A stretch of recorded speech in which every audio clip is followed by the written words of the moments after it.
Mesdames, Messieurs, bienvenue sur Kivu Morning Post, bienvenue à l'actualité du jour. Live 123 a inauguré le bateau à Concours 3, présenté comme le plus grand navire de l'établissement Kabene, d'une capacité de 600 passagers. La cérémonie a été présidée par Viking Tumba, directeur des cabinets du coordonnateur des l'AFC 123. La première ministre Judith Suminwa Tuluka est arrivée, c'est le jeudi à Kisangani, accompagnée d'une délégation de haut niveau composée de partenaires afin de coordonner efficacement la riposte contre Ebola dans la région.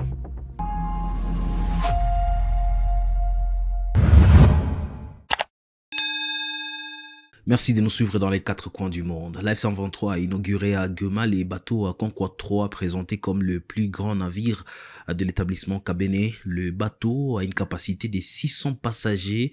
La cérémonie des coupures des rubans a été présidée par Viking Tumba, directeur des cabinets du coordonnateur de l'AFC 123.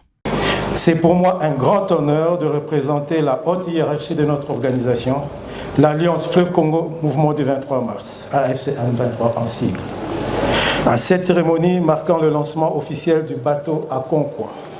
Je tiens tout d'abord à adresser mes chaleureuses félicitations à la famille Kabene pour cette initiative entrepreneuriale qui mérite d'être saluée et encouragée.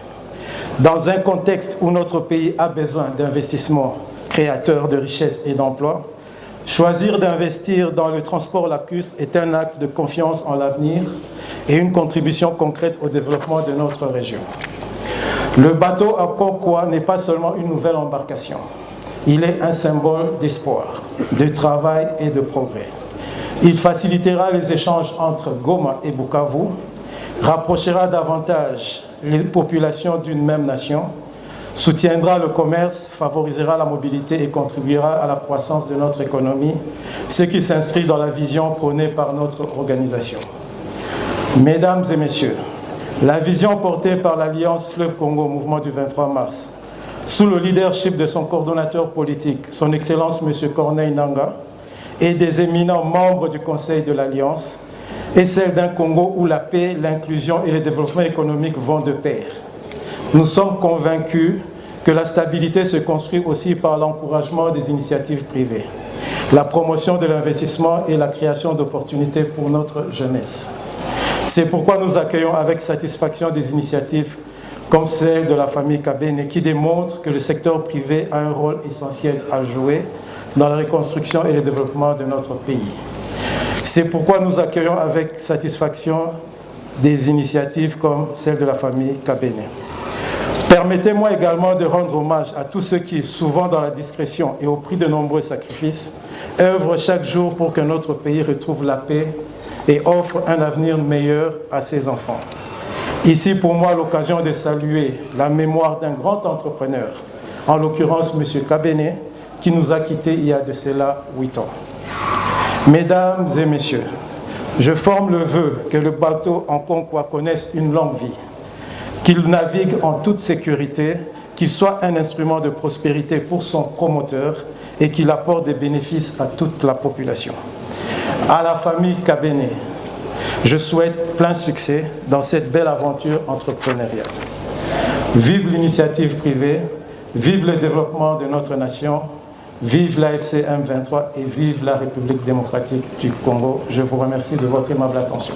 On quitte Goma, direction Butembo. Des victimes et des activistes entretiennent les cimetières des Kitantumba à Butembo en mémoire de 11 civils et 3 casques bleus tués le 26 juillet 2022 lors des manifestations anti-MONUSCO. 4 ans après, ils demandent toujours justice et réparation.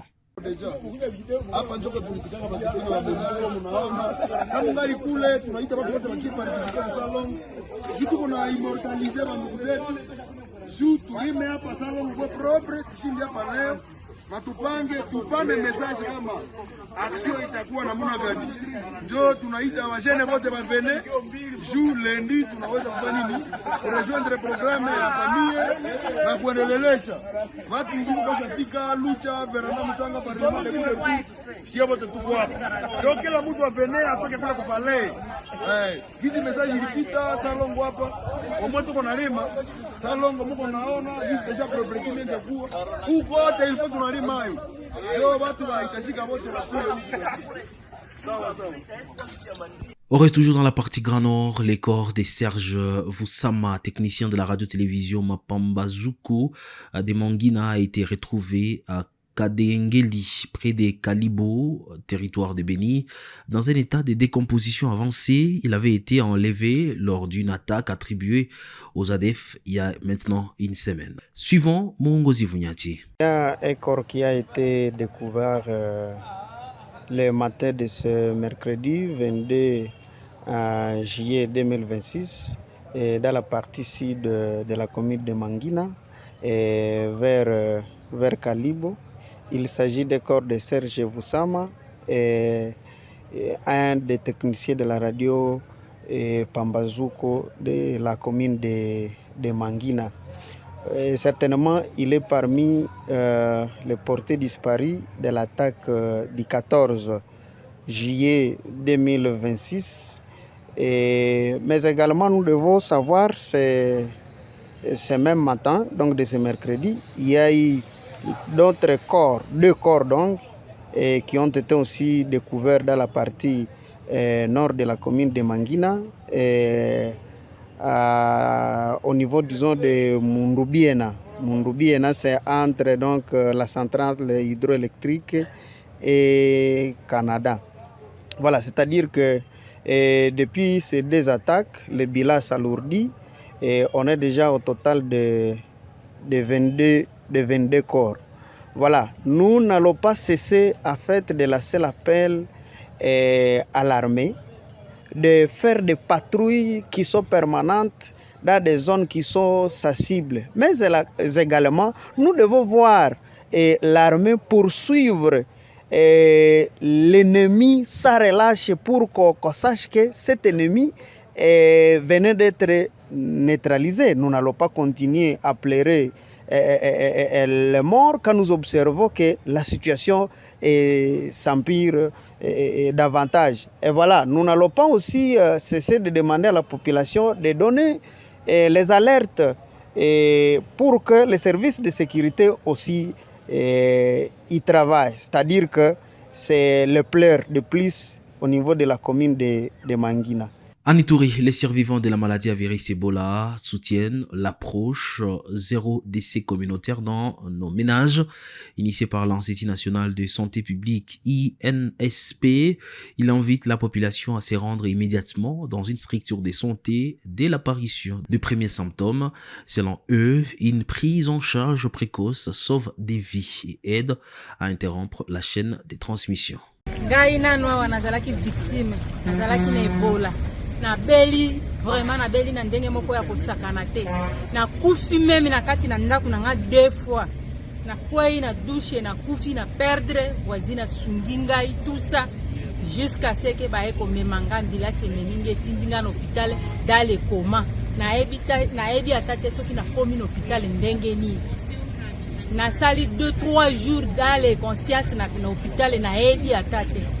Mais heureusement, Nzambe azali kolwa sungi ngai na eko fungola miso ba traiter nga na kisi traiter meza bien makamnyo seza bien bazoleisa biso bazolatisa biso bien baza ko s'occuper na biso pene. Alors ti na zwili biki na biki na Ebola ngai oyo nazalaki muto ifalaki na bika te nazalaki sous espoir te na ebite ndenge nini batindinga na hôpital me ngai na biki lelo oyo na bimi bapesi nga certificat ba proclamer ngai ke naza guéri na nini naza guéri na Ebola. Mais vraiment naza koyebisa bino baninga na ngai oyo boza kobombana na ndako te pona malade wana.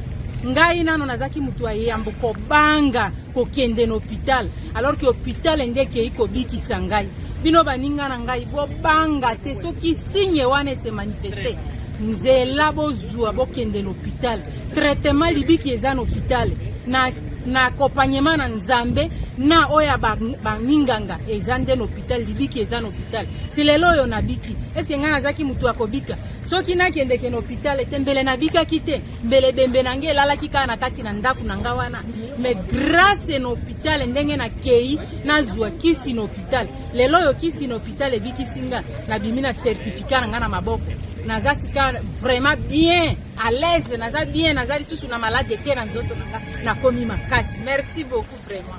D'une province à une autre, la première ministre Judith Suminwa est arrivée jeudi à Kisangani. Je l'ai dit au sommaire, une délégation de haut niveau composée de partenaires l'accompagne afin de coordonner efficacement la réponse contre Ebola dans la région.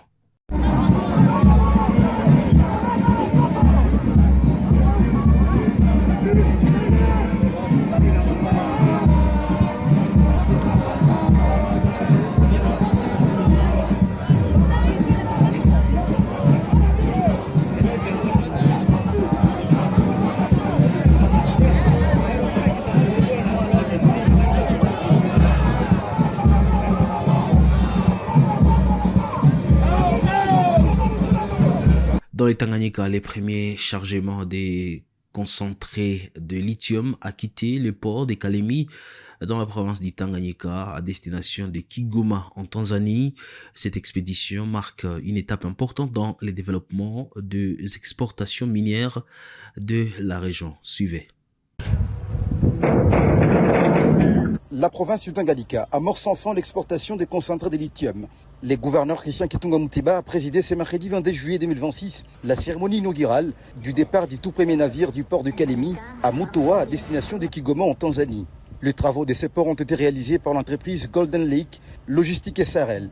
La cérémonie a réuni les députés provinciaux, le partenaire du gouvernement, ainsi que plusieurs autres acteurs du secteur, venus assister au départ de ces navires chargés du premier lot de concentrés de lithium.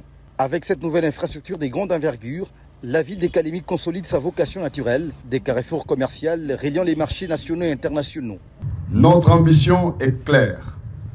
Faire du Tanganyika une plateforme logistique incontournable dans la région de Grand Lac et un corridor stratégique reliant notre pays aux marchés régionaux et internationaux. Cette ambition s'inscrit pleinement dans la vision de son Excellence, M.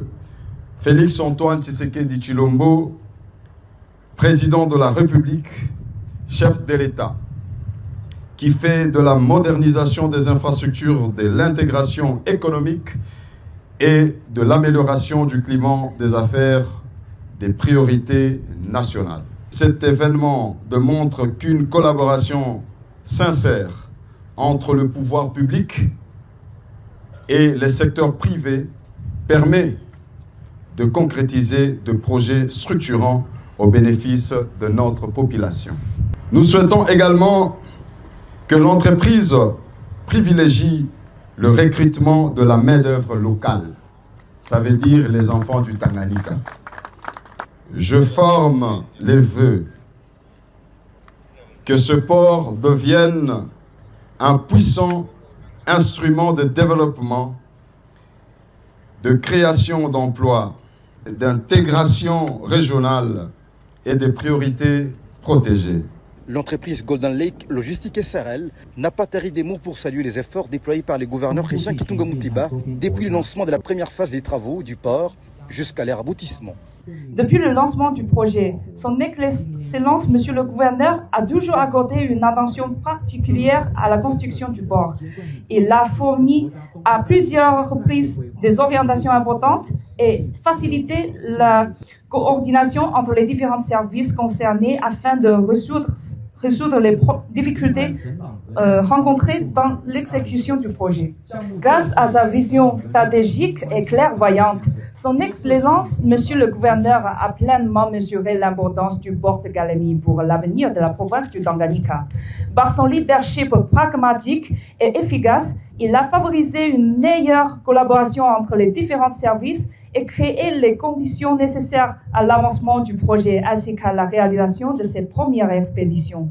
Votre présence parmi nous aujourd'hui, Excellence Monsieur le Gouverneur, témoigne une nouvelle fois de l'importance que vous accordez au port de Calami. Elle renforce également notre confiance et notre détermination à poursuivre nos investissements et à accélérer la construction du port.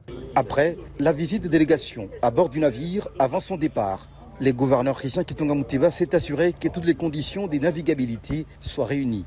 Désormais opérationnel, ces nouveaux ports d'une capacité d'accueil des navires de 2000 tonnes va booster le développement économique du Tanganyika. Il jouera également un rôle majeur dans les commerces transfrontaliers et renforcera la position stratégique de la ville de Kalemi. Et puis cette information politique, le Palou Gizenga accepte de participer au dialogue national inclusif annoncé par Félix Tshisekedi, mais pose 3 conditions majeures. Le respect de l'ordre démocratique, l'accord sur les sujets à débattre et l'adoption d'un agenda consensuel.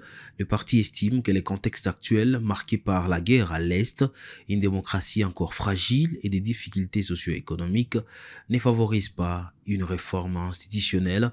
Il appelle plutôt à privilégier la paix et l'unité nationale. À la suite des péripéties qui se dessinent au sujet de la tenue d'un dialogue politique national voulu inclusif et faisant suite au débat sur le changement, la révision ou non de la Constitution du 18 février 2006, perspective soutenue par certains milieux sociopolitiques et décriée par d'autres, le Palou Gizenga indique qu'il est partie prenante au débat à venir. Le Palou Gizenga rappelle toutefois les préalables politiques suivants pour un débat national, inclusif, efficace et, le Palou ajoute, efficient.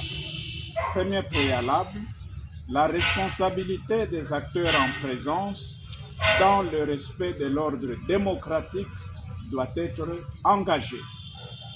Deuxième préalable, l'acceptation par les partis au dialogue des termes du débat préalablement définis. Troisième préalable, la conclusion conséquente d'un agenda défini de façon consensuelle. Depuis l'adoption de la Constitution en vigueur, intervenue à la suite du référendum organisé à cet effet en décembre 2005, le Palou, à l'époque, s'était impliqué pour que soit instauré en République démocratique du Congo un ordre constitutionnel qui garantisse l'exercice démocratique du pouvoir et l'alternance politique. Mais aujourd'hui, sous divers prétextes, d'aucuns estiment advenu le moment des bouleversements institutionnels, alors même que les conditions politiques et sociales du pays ne sont nullement au rendez-vous. Notons toutefois avec force les contrariétés suivantes qui collent à la peau de notre pays. Première contrariété, une partie non négligeable du territoire national à l'Est subit les affres de la guerre. Deuxième contrariété, l'alternance démocratique n'est qu'à ses débuts avec les élections intervenues en 2018 et 2023. Troisième contrariété, l'état du développement social et économique du pays reste précaire depuis de nombreuses décennies déjà. Devant ces incertitudes et la crise de confiance que traversent les différentes couches de la population. Et c'est la fin de l'actualité du jour sur Kivu Morning Post. Mesdames, Messieurs, merci à vous de l'avoir suivi.